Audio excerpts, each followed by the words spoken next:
नमस्कार क्रिकेट प्रेमींनो, आज आपण जाणून घेणार आहोत भारतीय क्रिकेट संघाच्या पुढील 5 मालिकाबद्दल. IPL 2027 आधी टीम इंडियाला अनेक महत्त्वाच्या मालिका खेळायच्या आहेत.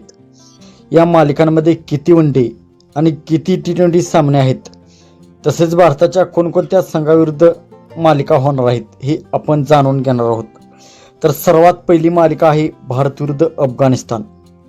भारत आणि अफगाणिस्तान यांच्यात 3 T20 सामने खेळले जाणार आहेत.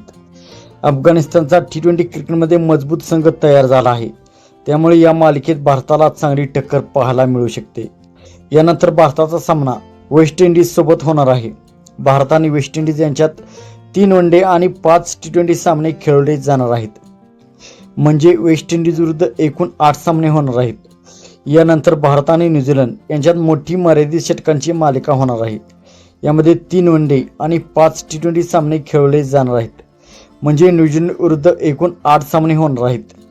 यानंतर भारताचा सामना पुन्हा श्रीलंकेशी होणार आहे.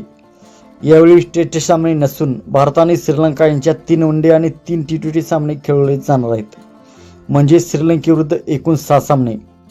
यानंतर भारताचा सामना झिम्बाब्वेशी होणार आहे. भारत आणि झिम्बाब्वे यांच्यात 3 वनडे सामने खेळले जाणार आहेत. आता या 5 मालिकाचा संपूर्ण हिशोब पाहूया. अफगाणिस्तान विरुद्ध 3 T20, वेस्ट इंडिज विरुद्ध 3 वनडे आणि 5 T20, न्यूझीलंड विरुद्ध 3 वनडे आणि 5 T20, श्रीलंकेविरुद्ध 3 वनडे आणि 3 T20, तर झिम्बाब्वे विरुद्ध 3 वनडे. म्हणजे टेस्ट सामने वगळता या 5 मालिकांमध्ये भारताचे एकूण 28 सामने होणार आहेत. यामध्ये 12 वनडे आणि 16 T20 सामने होणार आहेत, म्हणजे भारतीय क्रिकेट चाहत्यांसाठी पुढचा काळ खूपच रोमांचक असणार आहे.